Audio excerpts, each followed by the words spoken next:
साथियों नमस्कार, मैं अवनीश त्रिपाठी गोरखपुर डिपो से। और इस बार का ये जो वीडियो है बहुत ही भावुक अपील है आपसे कि अगर आपके सहयोग से, थोड़ा सहयोग करने से अगर किसी की जान बच जाती है तो बचा लीजिए।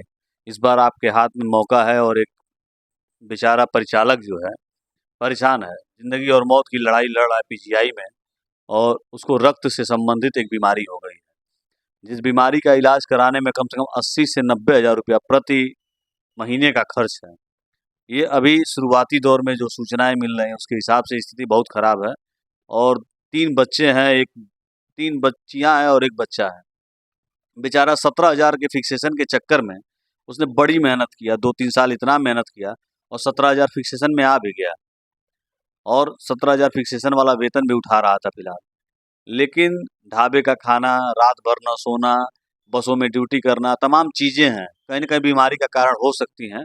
अब पता नहीं ये बीमारी कब से है, कब से हुई है, लेकिन जो जाँच और इलाज में पता चला है कि हाँ, बीमारी हो गई है और इस बीमारी से ग्रसित हैं। उनका ब्लड बन नहीं रहा है शरीर में, 5 पॉइंट कुछ के आस-पास ब्लड है, अभी फिलहाल पीजीआई में भर्ती हैं। और 1 हफ्ते से गोरखपुर डिपो के एआरएम सहायक क्षेत्र प्रबंधक महेश लाल श्रीवास्तव जी, राजेश पांडे जी, विनोद जी, बुद्धसागर पांडे जी और तमाम कर्मचारियों द्वारा बहुत अच्छा सहयोग किया गया। और तमाम आपको मैं बता दूं कि झांसी, मुरादाबाद, गाजियाबाद, बरेली, बस्ती, देवरिया, अन्य तमाम जगहों से, प्रयागराज से, बनारस से, तमाम जगहों से पैसे उनके खाते में जा रहे हैं। लेकिन एक व्यवस्था तक ही आदमी मदद कर सकता है, चाहे आप हुए, हम हुए। हम लोग 150 रुपया जो भी चालक प्रचालक हैं, लगभग 100 रुपया तो खर्चा उनका है। बस पे ड्यूटी करते हैं, 100 रुपया खर्च है, कहीं चाय पानी करना हुआ, खाना खाना हुआ, दिन भर अगर हम बाहर हैं, कहीं गुटखा खाने वाले अगर कोई हैं, कोई दारू पीने वाले हैं, मतलब ये अन्यथा मत लीजिएगा, जो इस तरह के काम करने वाले हैं उनका कहीं न कहीं खर्च होगा। भाई बहुत लोग हैं जो चाय पीते ही पीते हैं, तो आपका 100-50 रोज़ का खर्च है। लेकिन एक सहयोग की भावना से मैं चाहूँगा कि अगर कोई 200 की सहयोग कर दे, कोई 100 की सहयोग कर दे, कोई 50 की सहयोग कर दे, मतलब एक अच्छा खासा अमाउंट हम दे सकते हैं, हम सहयोग राशि के तौर पे उनके बाल-बच्चों को देखते हुए, उनके परिवार को देखते हुए उनकी मदद कर सकते हैं।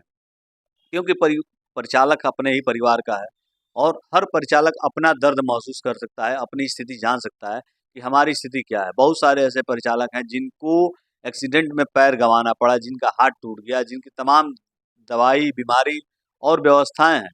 मैं तो अपील करूँगा वीडियो के माध्यम से, अगर कोई राज्य नेता या कोई भी नेता तक अगर ये वीडियो पहुँच जाए, जैसे परिवहन मंत्री हैं, हमारे एमडी साहब हैं, या हमारे मुख्यमंत्री योगी आदित्यनाथ जी हैं, मैं उनसे निवेदन करूँगा, हाथ जोड़कर निवेदन करूँगा कि कम से कम चालक परिचालकों का एक आदेश करके और आयुष्मान कार्ड बनवा दीजिए। बहुत सारे ऐसे चालक परिचालक हैं जिनके पास आयुष्मान कार्ड नहीं है। अगर आयुष्मान कार्ड रहता तो आज हमको इस वीडियो के माध्यम से या अन्य व्हाट्सएप ग्रुप के माध्यम से या अन्य चीज़ों के माध्यम से हमको ये अपील नहीं करना पड़ता कि एक चालक परिचालक की मदद कर दीजिए, उसको मदद की आवश्यकता है। उसका परिवार दुखी है, परिवार में कोई नहीं है, बेचारा अगला अपने ही परिवार का भरण को पोषण करने वाला एक अकेला व्यक्ति था, और इस समय जान जोखिम में पड़ा हुआ है, कब मृत्यु आ जाए और कब भगवान कृपा बन जाए और वो अगला बच जाए। इस समय वह अस्पताल में भर्ती है, उसका वीडियो, फ़ोटो सब कुछ है हमारे पास, मैं स्क्रीन पे लगा दे रहा हूँ। अकाउंट नंबर का, बारकोड का सारा मैं डिटेल मैं आपको दे दे रहा हूँ। अगर कोई मदद कर सकते हैं तो ज़रूर करिएगा, नहीं करिएगा कोई दिक्कत नहीं। लेकिन अगर एक सहयोग की भावना हो जाएगी, सबके साथ अगर मदद मिल जाएगी तो हो सकता है अगला बच जाए और आपकी दुआ लगे और उसकी प्रभु की कृपा हो और वो बच जाए। लेकिन 2-3 चीज़ें हैं जो परिवहन विभाग में दिक्कत का सामना करना पड़ रहा है परिचालकों को। क्या इस व्यवस्था के लिए परिवहन विभाग को नहीं कोई सुविधा देनी चाहिए? ये प्रश्न है। एक प्रश्न है कि क्या परिवहन विभाग में काम करने वाले संविदा पे परिचालक, चालक अगर बीमार पड़ जाते हैं, उनके साथ कोई घटना घट जाती है, तो क्यों चंदा वसूलना पड़ता है? क्यों टीआईटी चालक परिचालक, कर्मचारी, एआरएम, सहायक क्षेत्र प्रबंधक और वरिष्ठ केंद्र प्रभारी और तमाम बाबू लोग मिल के 2,000, 4,000, 5,000, 10,000 मदद करके जो है सहयोग करते हैं। हमारे ही बीच की घटना है, मैं देवरिया डिपो में था और एक परिचालक है, उनके बच्चे की तबीयत खराब हो गई थी। हमारे यहाँ देवरिया डिपो के द्वारा सहयोग करके 47,000 रुपया दिया गया। ये बड़ी बात है और अच्छी बात है। अगर इस तरह की परेशानी आ रही है तो क्यों परिवहन विभाग द्वारा कोई मदद नहीं की जा रही है? क्यों परिवहन विभाग द्वारा इस तरह का कोई स्कीम नहीं चलाया जा रहा कि परिवहन विभाग में काम करने वाले संविदा परिचालक अगर बीमार पड़ते हैं, कोई व्यवस्था होती है, तो क्या उनके लिए कोई डॉक्टर नहीं है? क्या उनके लिए कोई इलाज की व्यवस्था नहीं है? होनी चाहिए कि नहीं चाहिए? होनी चाहिए ना। सरकारी कर्मचारियों को मिलता है अगर ये सुविधा, तो क्या संविदा परिचालक चालकों को नहीं मिलना चाहिए? हम भी 16 साल 17 साल से काम करने वाले परिचालक हैं, अल्प वेतनभोगी हैं, बहुत अधिक वेतन नहीं है। जो 10,000 12,000 रुपया अगर मिलता है, तो उतने में केवल पेट पाला जा सकता है और कुछ नहीं किया जा सकता। हम कहीं ज़मीन नहीं खरीद सकते हैं, हम कहीं गाड़ी घोड़ा या मकान नहीं बनवा सकते हैं। हम केवल अपनी दिनचर्या में रोटी सब्जी दाल चावल खा सकते हैं, इससे अधिक नहीं कुछ कर सकते हैं। लेकिन अगर ये परिचालक के साथ जो हुआ है, अगर ऐसा किसी भी परिचालक के साथ हुआ, खुदा ना खास्ता, तब एक समय था मेरे साथ भी समस्या थी, मैं भी बीमार था, 4-5 साल मैं बीमार था। लेकिन घर की परिस्थिति मजबूत थी और तमाम लोग सहयोग किए, जिसके नाते आज मैं आपके सामने वीडियो बनाकर यह अपील कर सकता हूँ कि हाँ भाई, सहयोग करना चाहिए। मेरे द्वारा भी कुछ सहयोग किया गया, अन्य लोगों द्वारा। तमाम गोरखपुर डिपो में लगभग 2-4% ही कुछ लोग बचे होंगे, जो व्हाट्सएप ग्रुप नहीं में हैं या अन्य माध्यमों से जो गूगल पे, फ़ोन पे नहीं चलाते हैं, उनके द्वारा कैश देकर, जबकि हमारे यहाँ राजनारायण सिंह जी हैं, मैं उनका नाम लेना चाहूँगा। जो व्यक्ति मतलब मुझे कहते हुए थोड़ा-सा एक बुरा मत, अगर उन भैया देखें तो बुरा मत मानिएगा, जल्दी चाय नहीं पीते हैं डिपो पर, लेकिन 2,000 की मदद किया है उनके द्वारा। तमाम लोगों ने 1-1 हज़ार की मदद की है। तमाम अधिकारियों द्वारा 1500 हज़ार रुपया दिया गया है। एक अच्छा खासा अमाउंट 2 दिन के अंदर हम लोगों द्वारा गोरखपुर में 40,000 रुपया उनको भेज दिया गया, उनके खाते में। लेकिन अभी भी आवश्यकता हो, जो डॉक्टरों से बात हुई, वहाँ पे मरीज इलाज चल रहा है, जो व्यवस्था है, उनके परिवार से बात हुई, उन्होंने बताया कि 80,000 रुपया खर्च है। अब कोई घर में ऐसा व्यक्ति नहीं है, जो मुख्यमंत्री के पोर्टल पे जाके शिकायत कर सके या मुख्यमंत्री तक पहुँचा सके खबर कि हाँ, ये दिक्कत आ रही है। और चालक-परिचालक जैसे मैं खुद बता दूँ, क्योंकि हम लोगों को 22 दिन ड्यूटी करना रहता है।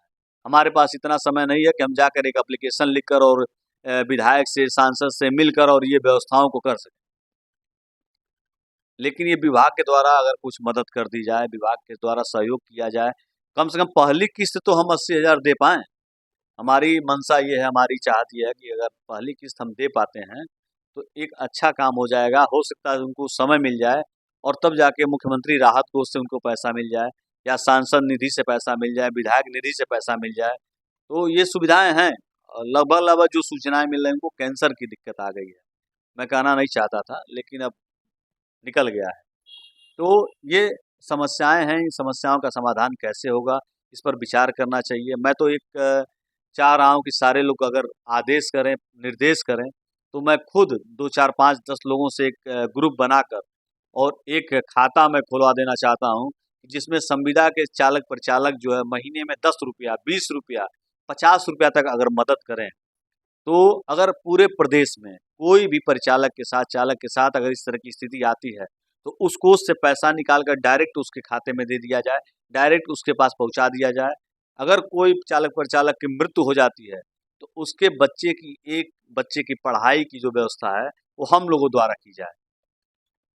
क्योंकि मृतक आश्रितों के बच्चे आज भी परेशान हैं, देख रहे हैं ना, धरना पे धरना दिए जा रहा है। अभी तक आदेश था कि जुलाई के बाद अगस्त में उनको कर दिया जाएगा, लेकिन परिस्थितियाँ बनी नहीं, सही नहीं हुई अभी, क्लियर खबर नहीं है कि क्या होगा, क्या नहीं होगा। लेकिन अगर इस तरह की दिक्कत आ रही है, कोई भी चालक-परिचालक है जो बीमार हो जा रहे हैं संविदा के लोग, तो उनको आर्थिक मदद के तौर पर अगर ₹50 भी अगर सभी चालक-परिचालक अगर इकट्ठा कर लें, क्योंकि हमारी पूरे प्रदेश में 50,000 की संख्या है। 30,000 संविदा चालक परिचालक हैं और 20,000 नियमित कर्मचारी हैं। अगर एक-एक रुपया भी अगर सब लोग देंगे हर महीने, तो 50,000 रुपया होगा। लेकिन मैं बाकी लोगों से अपील नहीं करता, जो सक्षम हैं, बहुत सारे लोग हैं जो गूगल पे, फ़ोन पे या तमाम इस तरह की ऑनलाइन सुविधाओं को नहीं जानते हैं। तो जो जानते हैं अगर वही सहयोग कर दें, ₹50, ज़्यादा नहीं, ₹50 सहयोग कर दें, तो हम एक अच्छा खासा अमाउंट इकट्ठा करके और संविदा में चालक-परिचालक जो भी पीड़ित हैं, जिनके परिवार में दिक्कत है या आर्थिक रूप से कमज़ोर हैं, उनकी मदद किया जा सकता है।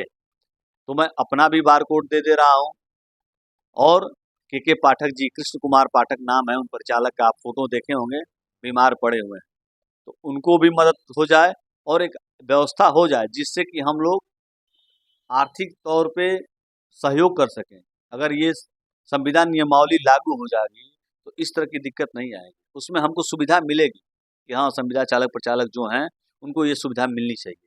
तो ये सुविधा लाने के लिए मैं चाहूँगा, निवेदन करूँगा इस वीडियो के माध्यम से आपसे, हाथ जोड़कर निवेदन मैं करता हूँ कि जो भी हमारे संविदा प्रचालक हैं, चालक हैं, एक बार मदद करें और सोचें कि हमने गुटखा खाकर थूक दिया या पान खाकर थूक दिया या कहीं चाय पीने जा रहे थे, वो चाय नहीं किया।